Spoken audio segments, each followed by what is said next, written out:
ചെയ്തുപോയ തെറ്റുകൾ ഓരോന്നോരോന്നായി ഏറ്റു പറഞ്ഞുകൊണ്ട് വിശ്വാസികളുടെ മനസ്സ് മുഴുവനും മാപ്പ് ചോദിക്കാനുള്ള മനസ്സാകണം.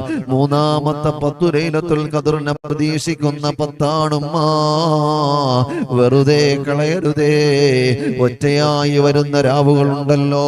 21-ാമത്തെ രാവുണ്ട്, 23-ാമത്തെ രാവുണ്ട്, 25-ാമത്തെ രാവുണ്ട്, 27-ാമത്തെ രാവുണ്ട്, 29-ാമത്തെ രാവുണ്ട്. രാവ് ദിവസങ്ങളിലാണ് നമ്മൾ പ്രതീക്ഷിക്കേണ്ടത്.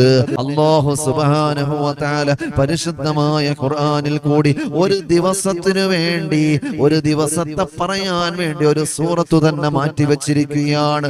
ഒരു ദിവസത്തെ കുറിച്ച് സംസാരിക്കാൻ വേണ്ടി പരിശുദ്ധമായ ഖുർആനിൽ കൂടി അല്ലാഹു തആല ഒരു ദിവസത്തെ കുറിച്ച് പറയാൻ വേണ്ടി ഒരു സൂറത്ത് തന്നെ മാറ്റി വെച്ചിരിക്കുകയാണ്.